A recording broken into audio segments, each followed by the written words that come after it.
And so at the same time, we know what undue stress does. And we see this epidemic of mental health issues that have come about. So the key is, how do we create enough structure, enough pressure to bolster, to encourage students, to push them forward without quashing their spirit? And I think it's not unlike, in beginning chemistry, everyone does titration experiments with bases and acids. And you are so delicately trying to balance it so that you don't turn all blue or all red, but you achieve the appropriate shade of lavender or whatever it is you're going for. And being in a school is kind of like that. So welcome our fellow educators and school leaders. I'm Avinash Bansal, co-founder at Tomo Club. And we do this podcast series to understand how the education landscape is evolving and what's the future of education look like from different perspectives, from public schools, charter schools to independent schools, and from different stakeholders, whether it's educators, head of school, superintendents. And to add to our knowledge today, we have very decorated Dr. Meera Vishwanathan. She's a head of school at the Ethel Walker School, and it's a prestigious institution for girls in Simsbury, Connecticut. I would definitely want to go ahead and talk about her career, but first, welcome, Meera. And thank you for taking our time today for us. I'm delighted to be with you. Meera, before I begin, I would love if you can share your background to our audience. Give us a quick walkthrough of your journey. I'd be delighted to. Avinash, I was born in India, in South India, in what was then Madras, now Chennai. We emigrated to this country when I was 5 years old. My father had been doing a PhD at UCLA and then had a faculty appointment. And so my mother, sister, and I joined him. And so we grew up in Los Angeles. I learned English watching television many, many hours a day for a few months, and attended very good public schools in Los Angeles. After that, I went to my undergraduate degree at Stanford University, and then went to Japan for a year and taught, and then came back to do my master's and PhD in comparative literature at Stanford. From there, I earned a postdoc at Brown University, which turned into a tenure track appointment, and so I became an assistant professor, and then eventually got tenure and imagined I would spend my days there. I met my husband, who had been a professor of Chinese history and then a dean. And he decided a few years after we were married that he'd like to go back to his old boarding school, Deerfield, and be head of school. And so I learned a new trade. I was Professor Vishwanathan during the week and Mother Deerfield on the weekends. And that was my introduction to independent schools. We did that for a dozen years. And then the King of Jordan, who'd gone to Deerfield, invited us to help him in building a new kind of school in Jordan, the first co-ed boarding school with financial aid. And we had a wonderful 4 years doing that.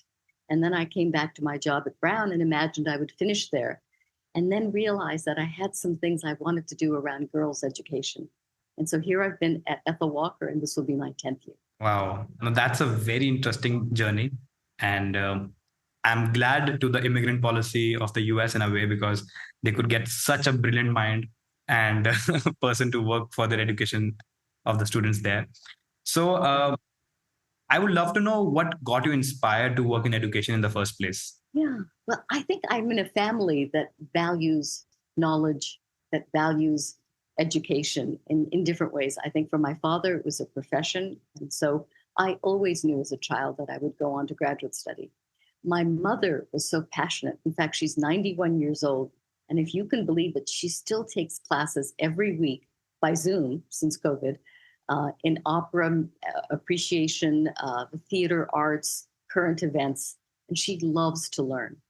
And so I remember even as a child going to the library every week, my mother, sister, and I, we would each check out 10 books from the age of 6, read 10 books that week, and then return them and read 10 new books. So my learning happened as much in the library as it did in the schools. I'll share one little anecdote, which maybe you can relate to, which is in our household, we didn't wear shoes in the house. We left them on the doorstep. But also we were very careful never to step on paper. And if we stepped on paper, we learned that this was a very bad thing to do because the feet were considered dirty and paper, even if it wasn't written on, was still the instrument of knowledge. Right. So we'd lean down and touch the paper and touch our eyes as if almost a kind of silent prayer asking for vision, not blindness. And so I think that indicates how revered writing and writing representing knowledge was in our household. So that's something I've carried with me my whole life. And that's such a beautiful story, and I 100% relate to it. But do you think that reason that you got in, is that reason still valid after so many years? Yeah, no, I'm somebody who still believes in fundamental great truths like nobility and beauty and goodness. And in fact, in our family, they were seen as consonant with the divine. And so that it was almost sacred. And it didn't really matter which religion, but all knowledge was good. And Right. that all learning was to be valued. And people who were teachers were revered. And so that's something I felt keenly. And the truth is, even now, I feel like I'm still a beginner. In Zen, they talk about the beginner's mind. That's still the way. The more I've learned, the less I really know, I realize.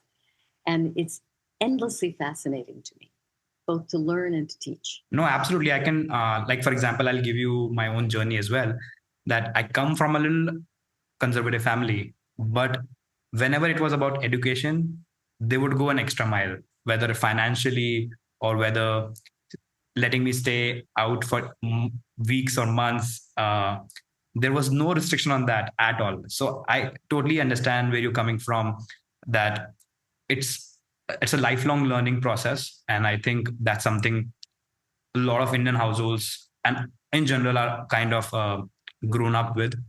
And I think that is something more spiritual in a way, that learning, and you kind of devote your life to that. So yeah, I love that. I love that story. So now talking about your school, the one you're currently heading, it's a very prestigious and very it's a legacy started in 1911, right? So please, can you paint us a picture of that? What a typical day at your school look like from a student perspective and from a perspective of a head of school? Absolutely. It's in some ways a typical New England boarding school, by which I mean great attention is given to the day, the discipline of the day, the development of the mind, the body, and the spirit, and in a way that seems almost regimented by more public school standards. And so our students get up early in the morning. Some of them choose to engage in exercise or have a writing lesson or work out in the gym. And then they go back and shower in the dormitories, or they might be at home and do this. And then they come in for breakfast somewhere between 7:30 and 8 typically. And by 8:30, classes begin. And students have typically take about 6 classes. And in any particular day, there may be 3 or 4 meetings. They have some free blocks in which they can participate in social activities or homework that they haven't done, or extra work or club work, or they may be in a leadership position, and that's important. Lunch takes place over a course of about 45 minutes or 40 minutes. And we have a splendid dining hall. Like Napoleon, I believe that schools travel on their stomachs, and it's important to feed students well and appropriately. Right. And so that's an important part of our day. More classes after lunch. The academic day ends at 3:30 typically, except on Wednesdays when it ends at 12. And then in the post-academic day from 3:30 to 5:30, we have what's called co-curriculars, which could be athletics, it could be equestrian, it could be dance, it could be theater, it could be music. And so there are different possibilities. Students after that typically, either take a shower on campus or go home and take a shower. Many of our day students stay on campus and eat dinner, and even go to the library. And then it's study hall from about 7:30 until about 9:30. And then we have some social time in the dorms. And then it's typically, depending on the grade you're in, time for lights out and quiet time, and then people settling in for the night. For faculty, of course, there's a In a boarding school, you have evening responsibilities often as well. And you have co-curricular that our faculty are all involved in either coaching a sport or guiding a club, or what's very important to our school too are what's called community partnerships. And again, this is what I mean about the spirit. This is not community service. This is not noblesse oblige. This is where we partner with counterparts in the community to better the world for all of us. And so they range from working with elderly people in retirement homes, to working with young children on reading projects, to actually every junior at our school, believe it or not, passes the IRS tax exam and is certified as a legal tax preparer. And those students, many of them work from January until April in Hartford, helping lower income families and individuals claim their guaranteed income tax credits and refunds. And over the course of 6 or 7 years, working for a few hours, 1 day a week for a couple of months, they've brought back over $1 million to those families. To me, that's real partnership. That's insane. Honestly, listening to your story, I feel like going back to your school, like a nostalgic moment. And I always believe the same thing, that, every child should be taught about a certain amount of legal rights, certain amount of taxations. Otherwise, these things become such opaque for grown-ups that they literally have a sense of fear talking about it, right? So that's really right. And especially for girls and women who rarely get financial literacy. So we also have another program where every 10th grader gets a seminar on investments in the markets. And then we give them $1,000 from our endowment to invest for the next 3 years and to track the stock or bond or fund, and to really be able to read annual reports, to understand. And our students over the last 3 years have beaten the market every year, and in fact have outperformed some of our professional money managers as well. So I'm very proud of them. And that's the point, which is students, particularly with the aid of technology, are capable of doing real work in the world. That's incredible. I'm always curious to know that every organization, they have a certain ideal customer profile. We call it ICP in our startup world. So especially with a independent school, there is a certain amount of ideal customer profile, or it's a kind of audience which get attracted to your independent school. So if you can explain me that, also what are the expectations of those parents when they put their child in your school? And one of the interesting things is how schools have evolved. So you're right. In 1911, when the school was established, it was established primarily for upper middle class girls of European descent. And that was the group, that was the ideal model. Because of the changes in our country, our attitudes to education, that profile is radically different. And so we now have a student body in which some of our students are full-pay students, some of them are full-need students, and a number of them fall somewhere in between. And so we have a very robust financial aid program. And in some ways, it's about the ecology of students, just as monocultures no longer are planted in city parks or city streets because we realize that is not healthy. So too, there's an ecology of education. And we want to have a diverse student body in so many ways. We can't have 20 tuba players. We need to have a full orchestra. And we find the diversity of backgrounds, day students as well as boarding students, students from different religious orientations, students who are international, local students, boarding students. That combination is a very rich one. And part of going to boarding school is finding people who think in different ways than you do. That's healthy, and it's part of education. And is there jostling? Sure there is. That's human nature. But it's the working through and navigating human relationships that I think is the sort of second curriculum of boarding schools. No, absolutely, absolutely. I would love to now talk about the initial model that you guys follow, the capability coach. It's a unique framework that I was reading about, was conceived by Nobel laureate Amartya Sen. And it's a philosophy also used by United Nations to measure the human development and focus on what individuals truly able to do and be, right? That's exactly right. I would love to explore this framework. And how have you guys adapted it for the young women at Ethel Walker School? It's a paradigm that interests me because it focuses on what the philosopher Aristotle used to call eudaimonia, or human well-being. And that's really what education is about, which is how do we further not a simplistic happiness or pleasure optimization. It's not utilitarian. It's really about that sense of fulfillment and well-being. And we know that parts of well-being are things like purpose and clarity of life. And so that's part of what education is as well. But what's interesting about the capabilities approach, as Professor Sen has modeled, and then other people, including Professor Martha Nussbaum at the University of Chicago, worked on, is how do we develop this as a framework that focuses not just on a sense of equality, because that's such a difficult, amorphous term, but rather, how do we ensure that each individual has a sense of the full range of their functionings, their doings, as well as their beings, that I can be many things, I can function, and I get to choose. And there's a kind of moral weight attached to individuals making those choices. But it's not simply that, it's also about the realization. And so it's the capability is the realizing, an individual's ability to realize their full capacity of beings and doings according to their own valuation.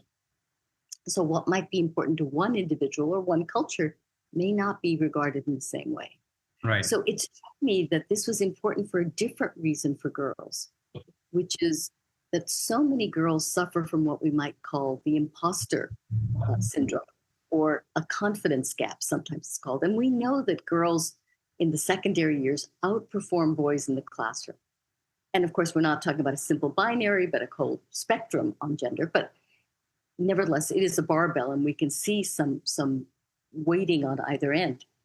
What's interesting is that they may outperform boys in the classroom, but we don't see that carried forward in initiatives, in creating things. And I know that girls are fully capable. And I think about my own background, and I realized I was afraid. I was happy to get 98s and 100s on tests, but I was afraid to pursue anything more ambitious for fear of failure. So part of what we're doing is really trying to ensure that girls dare. And that means understanding that failure is simply a stage of learning. In fact, you want to fail a lot because that's how you're going to learn a lot, and you can't be afraid of it. So capabilities is really to demonstrate to girls that they can have this extraordinary range of skills. And we have 10 capabilities we sketched out that every student at our school is involved in. And they range from the physical agencies we might think of as, for example, every girl at our school passes the Red Cross swim test, which is fairly rigorous.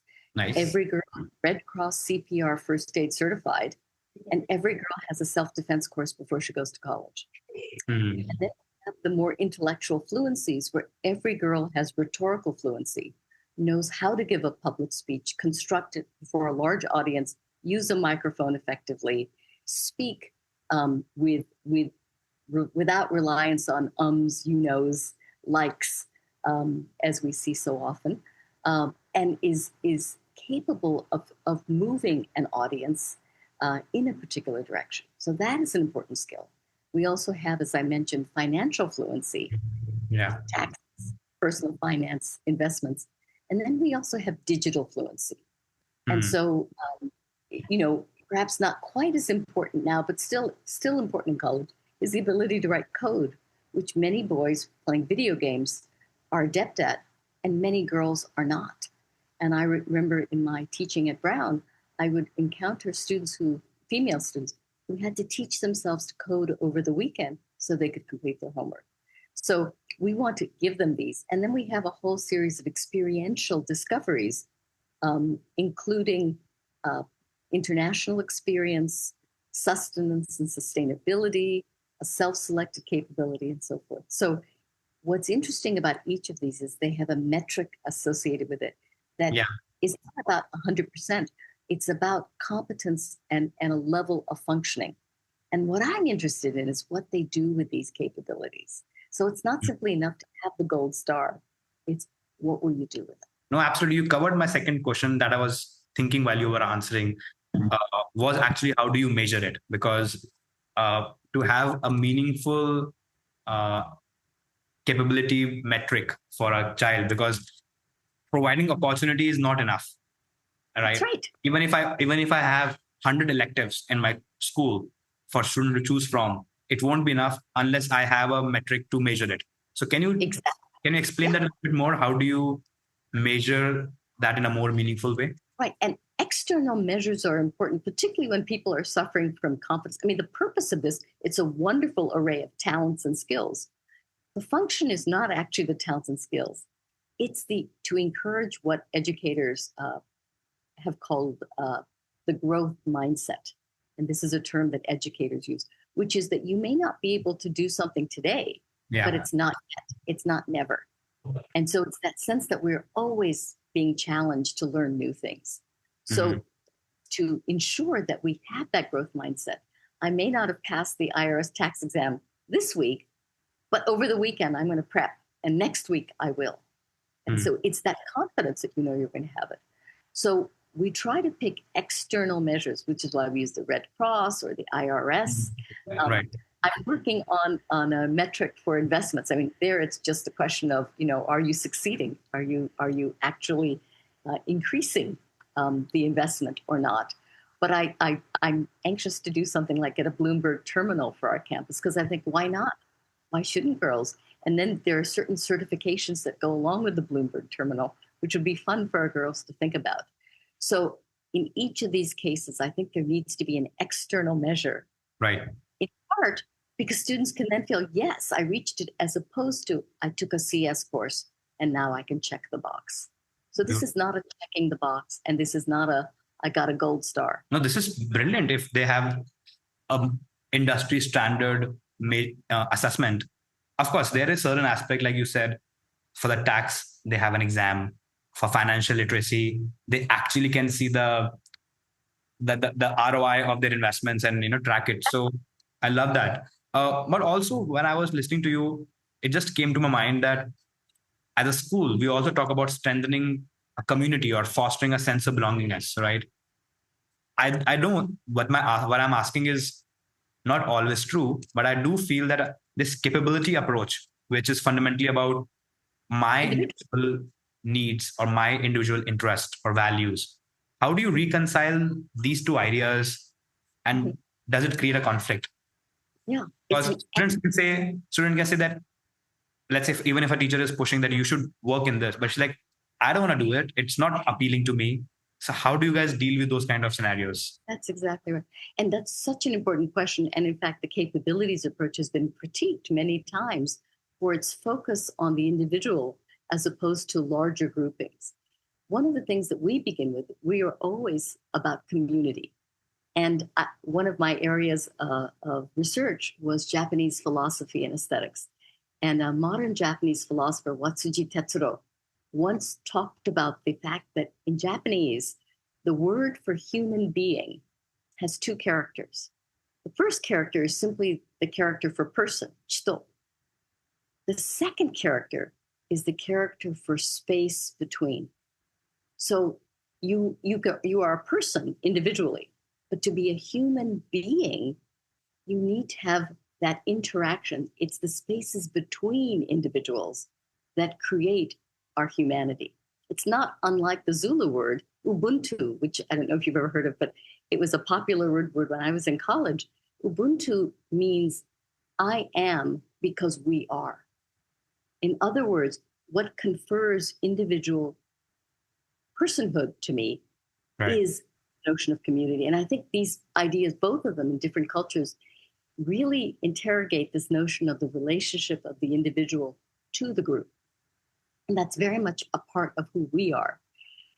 We've built into capability certain things that, I think are different from the original theoretical framework and different from the UN model, in the sense that for us, every student is involved in this. So it's not the children who have fathers who are hedge fund managers who do the investments. It's every student.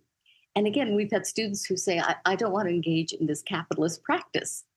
And I say, oh, okay, what do you want to do? Well, I'd like to take down the system. I say, interesting. So how do you do this? They said, not sure. I said, well, how do you take down something you don't understand? And they said, well, you have a point.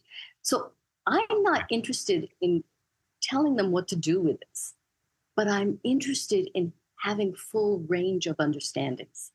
Yeah. And so for them, it's just as, in fact, one could argue more important for them to understand. And so again, we are not preaching a particular position or political assumption. What we're teaching is how to think about things, not what to think.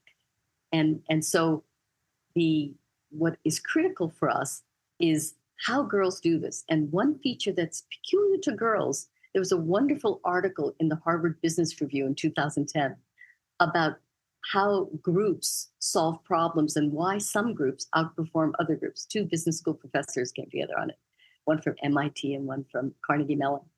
And what they discovered is they tested for various variables about why one group outperformed another. They thought, is it IQ? Is it what you studied? Is it how old you are? Is it the college you went to? Is it your background? None of those factors seem relevant except one. And that one was the presence of one or more women in a group automatically catapulted that group into performing above all male groups. And so that raised the question of, what does collaboration mean, successful collaboration? What we see at our school is that we don't even ask our students collaborate automatically, which does not mean that they aren't competitive, mind you. They're very competitive. But collaboration is something whereby they see education not as a pie to be divided, that if you get a larger slice, I get a smaller one. But they see it as generative. And in Christian terms, we would call it fish and loaves, I suppose, which is that you create more. And that's the nature of education. No one unlearns for somebody to learn. In fact, the tide lifts all boats. And so that's what they've understood. So the way capabilities works at our school is that girls bolster one another. And that word bolster is important. It's both to support, but it's also to push up and to really put some pressure to help each girl over the hurdle. And so I think that's where community comes in, which is the realization that it is generative. And in that sense, almost magical, isn't it? That we're so used to thinking about the rational allocation of limited resources, i.e. the definition of economics, that we forget that certain things are generative by their very nature. And I think education and ideas are one of them. No, I love all the points. I think collaboration automatically comes when you're more informed. I think when you're educated, you tend to be much more collaborative. I think that sometimes go in hand. And you were right on the fact that the philosophy of Japanese, that I have a similar thought process, that if I am happy, then only I can keep people around me happy, right? So if I am sad, however my heart is generous, I can't give happiness to anyone else. So yeah, it's always about first me, and then of course my surroundings. And also adding to that point, in fact, the term Tomo Club, a company, also the Tomo comes from Japanese tomoe. And I wondered if that was why you used the word tomo, which means, of course, friend or companion. Yeah, and I actually never tell that to a lot of people because it's not so renowned, and I thought it's something that I'll keep to myself. But since you mentioned Japanese philosophy, tomoe actually came from that. And I love those, all the points that you mentioned of how even though capability approach can be individualistic, but it also becomes about the community part as well. I also have this understanding that around current times, when hard skills like whether accounting or legal or coding or designing, marketing, these things are becoming more commoditized. It's going to be soft skills like collaboration, which is going to be so relevant like never before. And especially in the age of AI. So 100% agree with you. I also want to understand about the fact that such a huge legacy school that you're currently heading, it sometimes becomes like a baggage as well. That legacy, that heritage can show more inertia to move and modernize things. And you Right. have done it Right. before. The way you're mentioning about so many new programs that you are bringing in, how do you balance that two things together? Right. Well, and I'm somebody who is a restless person. I like to daydream. I like to imagine. And the truth is, I'm imagining the education I wish I'd had. And though I had a fine education, I'm realizing how much more could have happened. And I Hmm. think this is what we were saying earlier for parents, right? Parents want to ensure that their children have the fullest range of opportunities.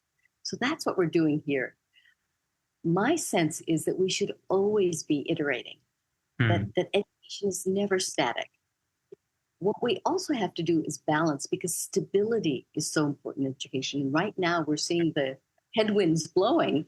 It's And crazy. so part of our school is to create a stable sanctuary for people to learn and to feel safe, to feel that they can engage their minds fully. So you're right. It is a challenge to balance those things. And the way in which I see it is I think about the fundamental values, and every school has their fundamental values or guiding principles. And I think the key is how do you cling to those and adapt to the changes in the environment around you? And so that's why, as a head of school, for me, everything I do, I always go back to our school values, to our mission statement, our vision statement, our school meditation. And if it's in keeping with all of that, then I can feel, yes, it's appropriate for them. Do I get pushback from families, students, faculty? Absolutely. But but the truth is, initially, it's always hard to accept change. And I'm actually a risk averse person, except that intellectually, if I can see, I can feel confident no harm is being done, then I think it's important to try things. And we learn often through the things that we think aren't working. We discover things we weren't even looking for. No, So absolutely. I think, yeah. yeah, so that's why. And I have to say I'm pleased. I'll tell you a funny story, Yeah. which is I had this vision I wanted more class time in my second year at the school. And so I deputed a small group of faculty and staff and said, bring me a new schedule. I want to see more class time. And they were felt under duress, I'm sure, because I didn't give them a lot of time, but they came up with a schedule and they seemed to think that it would work. And again, it was entirely my doing to press them into this. Well, it turns out that we have complex schedules. And for some group of students, 30 or 40, they ended up with a 15-minute lunch. And I often tell the story every year to our students from my family. My great grandfather was a judge under the British in Madras, and he had 11 children. And my grandfather was the youngest of those 11 children and was very rebellious and headstrong. And he, at the age of 15, his father said, now you go to college. He said, no, I want to make money. I'm going to go into business. And they fought over this until finally my grandfather decided to run away to Bombay, now Mumbai. And so he did, but he happened to be very asthmatic and immediately landed in a hospital, deathly ill. And so relatives came to him and said, you have to go home. He said, no, I will never capitulate to my father. And meanwhile, my great grandfather, who was so worried about his youngest child, knew that if he went to Bombay and dragged his son home, he would only run away again. So he resorted to another stratagem. He sent him the instant message of his day, a telegram.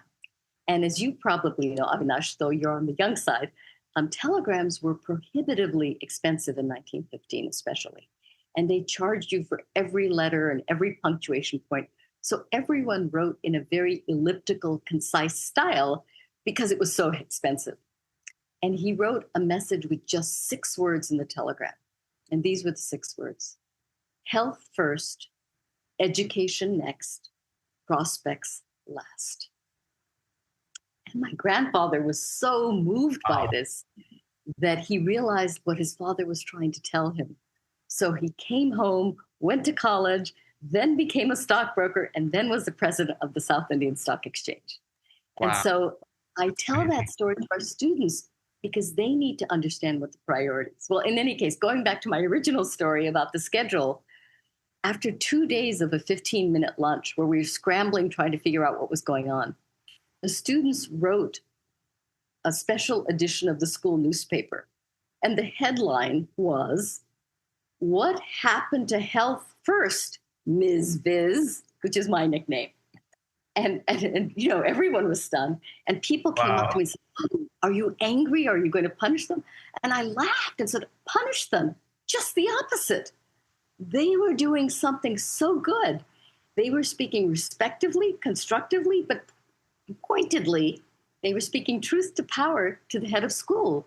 They were exactly right." So to me, that was a success because girl students found their voice. And if they can challenge the head of school appropriately, and I needed to be challenged, then something is working right at our school. So I tell you that example as an instance whereby we see an experiment lead to a really good outcome. And we change the schedule the very next day. You'll be pleased to know. I am honestly loving it. I think all those stories that you're mentioning are so good. And I'm glad they found that respectful and assertive way to express themselves. Absolutely brilliant.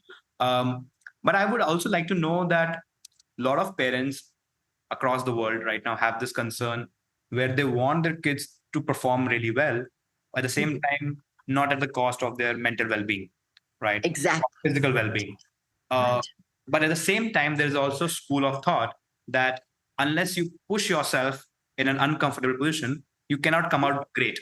So it's a very, very dilemma kind of situation for anyone, especially as a parent or as a school leader.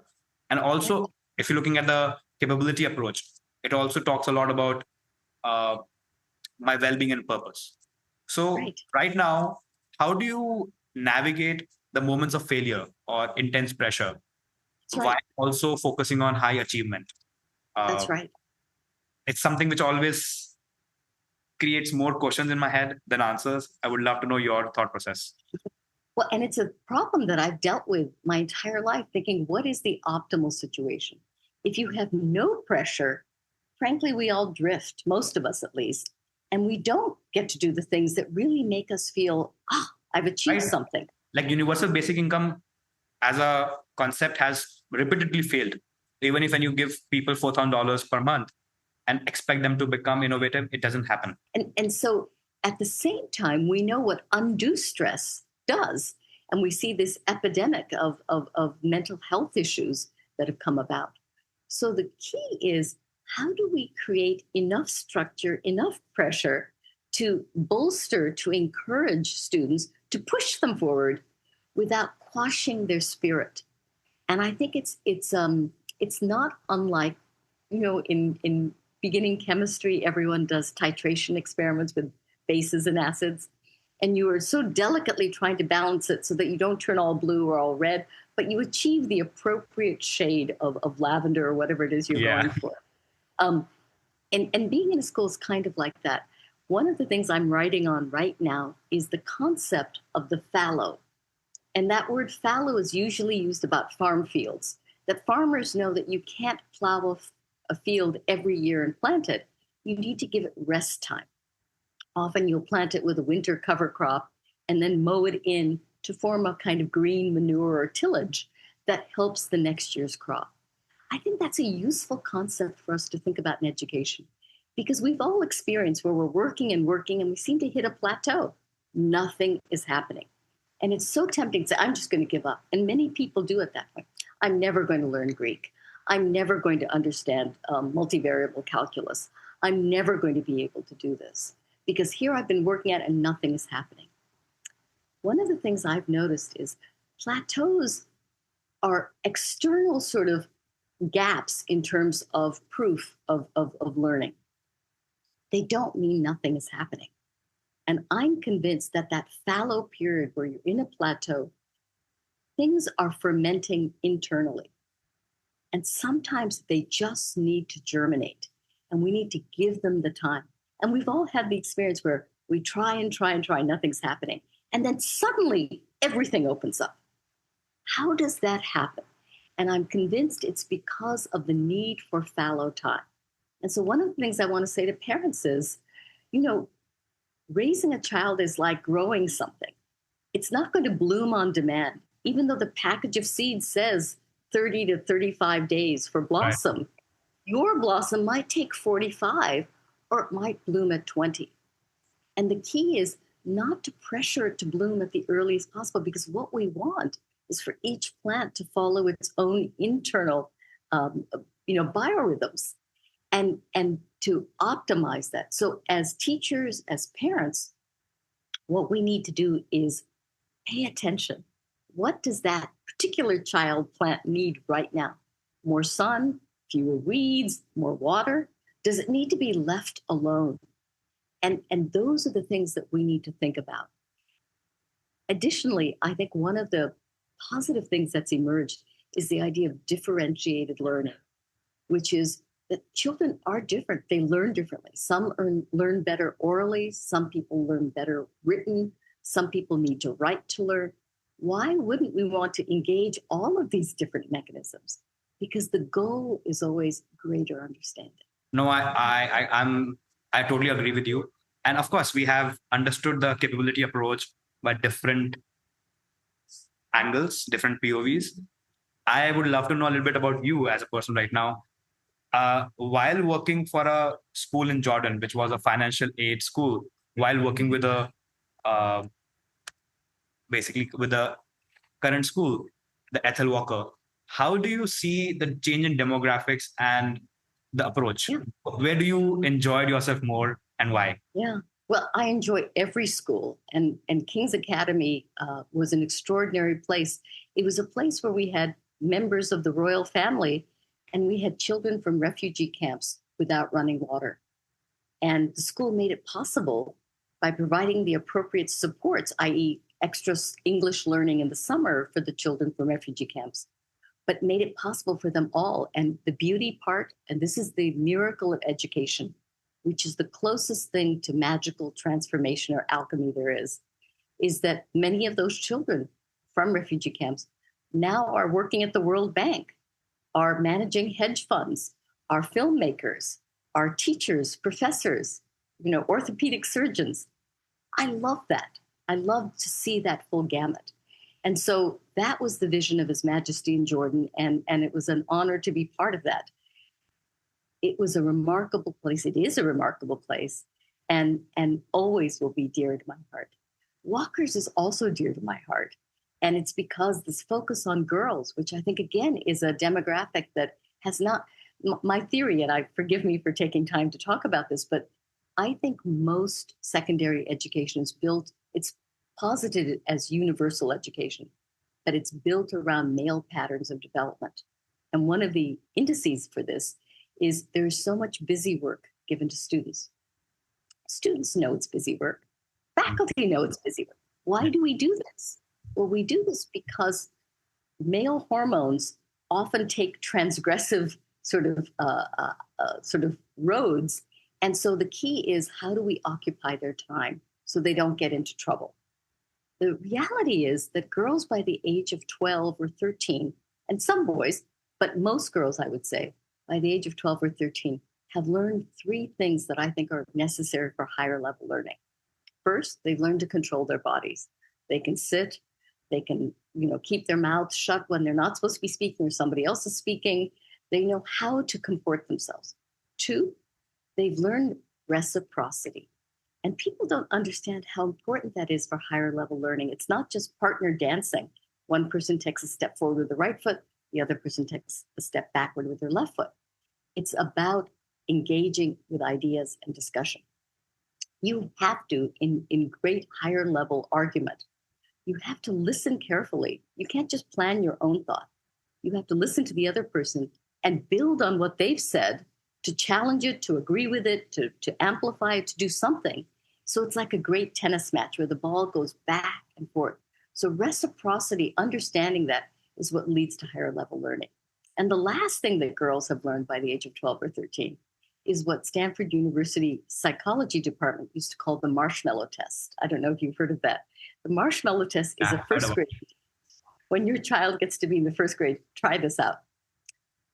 you say to first graders, you can have a marshmallow right now. Or if you wait 15 minutes, you can have 2 marshmallows, double the reward. No first grader can wait 15 minutes, even though they know they'll get 2. So the ability to delay immediate gratification for later greater rewards is a hallmark of higher level learning. Since girls know this by the age of 2, why are we bothering with C word?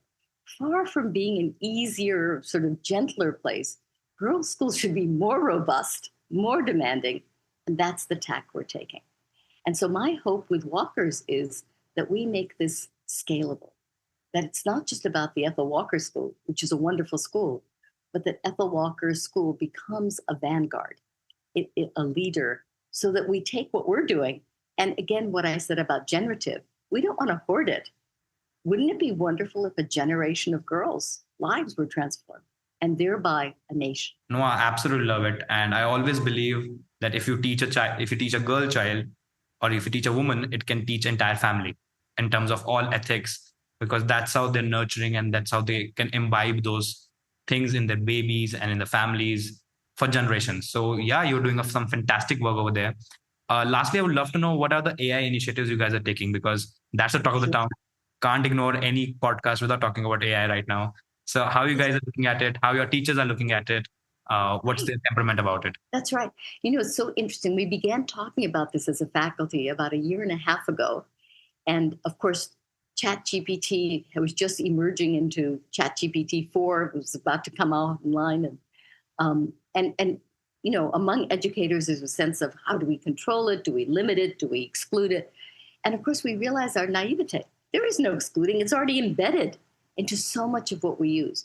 So the key is understanding the utility of AI, the remarkable capacity to utilize it in various ways, both time-saving, efficiency, but also creatively.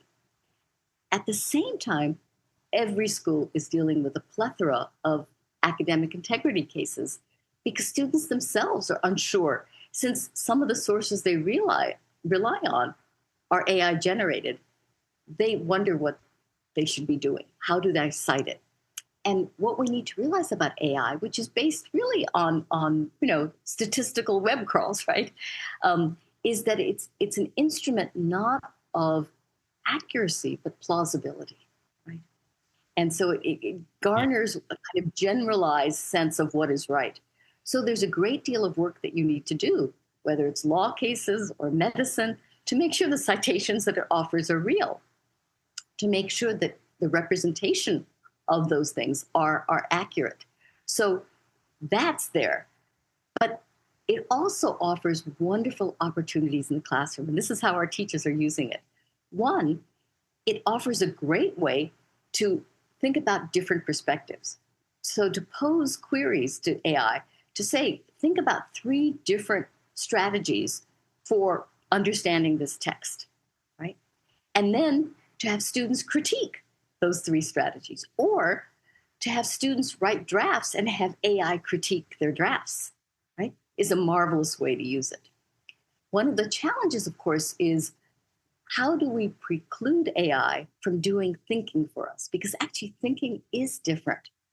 And we don't want simply to have it as a crutch. So, colleges are finding a problem with college essays, right? Because how do they know the student? How do they know whether the student generated that or not? So our teachers, for example, offer in-class writing assignments. And I can tell you, any English teacher worth their salt, based on word choice, on syntax, whether or not a piece was written by that student or not, because you compare the in-class with what we're seeing at home. And so for students to realize there is value in their own voice. Yes, it may not be as elegant a vocabulary. And again, use AI to enhance your vocabulary, but don't use it as a substitute for your voice. And I think that's key. The other thing I would say is we live in a new era in which the random, the eccentric, the unpredictable, the spontaneous are going to be new values. And so I tell students to play against the grain, right? Which is, it's important to know what the grain is, But then isn't it wonderful to disrupt some of those things? And so I've written an essay called In Praise of the Random. And so to avoid the algorithms that narrow our world, what we want is to open the world and therefore to be aware of what those algorithms are. So just because an algorithm says, I remember my university, they decided that they would employ online catalogs, which said to students, students of your background and your interests took these kinds of courses last year and enjoyed them. I hated that. I want students to go through the course catalog and discover that they'll take a course on physics designed for humanities majors because it's interesting in terms of its conceptual frameworks. Or for students to take a course in Egyptology, just because whoever heard of that in high school. And so I think that pursuing of something which is not in the mundane, routinized order is going to be really important. Just as privacy is going to be the new luxury. No, I agree with you. In fact, it's a very common phenomena right now that every output or every assignment has a lookalike kind of thing. Right. There is no randomness, as you said. In fact, when I used to hire people and I used to give them assignments to send, I could sense that 70% or 80% of them have a similar kind of content, maybe different words. Right. So that means where is their individuality? It's getting lost. So a lot of schools are actually investing in professional development for the teachers, in which Right. they are telling them about ethical use of AI or responsible use of AI. Have you guys done any kind of initiative on similar lines? Something we're working on internally, and we're bringing in speakers and so forth. But that's exactly what we're arguing about and thinking about, which is what happens, when we think about singularity as that ultimate sort of potential, right? And I think that what argues against, you remember that great science fiction novel Dune, right? And the giant sandworms of Xenakis, right? Because if you ran 3 steps, right, constituting a line, then the sandworm would get you. So you'd have to do this irregular dance, almost zigzagging your way through the desert. That, I think, is a kind of metaphor for human intelligence and understanding. And again, it's the ability to associate 2 random things in creative ways. We think of double helix, right? A dream, right? That suddenly gave that metaphor possibility and an ability to visualize. So those are exciting moments. And I think we want to, even as we use AI, we don't want to lose that spark. No, I love those ideas. And I'm definitely going to read the paper about the randomness that you wrote. I actually discussed that with my co-founder, how our real innovative ideas come when we are thinking randomly rather than more structure wise. So yeah, I absolutely appreciate your time. I think this conversation was so insightful. We did cover up a lot of topics, a lot of insights. Is there anything specific that we missed and you want to share with our audience? Well, I wanted to applaud you because one thing we haven't talked about, which is critical to my sense of education, is the notion of play and games. Mm-hmm. And I know that your company, Tomo Club, is about gamification. Right. And I don't know if you know, there was a Dutch philosopher named Johan Huizinga in the 20th century who wrote a book called Homo Ludens, where he argued what makes us human is our capacity for play. Right. And language is play. All of the structures we create are play. And that's precisely, I think, what you invoke. And that's the way I think of education, too, which is that it's this remarkable arena of play where we construct rules and courts, and we learn through the play. And I think that for students, this is the way they become engaged. And we see this in their free time. No, I think now I'm honestly witnessing a child grow in front of my eyes. It's everything about play. And the moment, like me and my wife did discuss about it, that right now he's so curious, he's so active, so energetic. I'm like, I don't want this thing to die with time. So how do we make sure that his curiosity is not killed? His incentivization, his play games, his reward system, these things keeps on growing in a positive way. So yeah, thanks so much for those kind words. And I'll definitely share about your profile and your work in the description when we launch this podcast. And I'm sure people can follow that. But it has been incredible. Thank you so much for your time today, Meera. Such a pleasure to speak with you, Avinash. Thank you so much. Have a good day. Thank you. You too.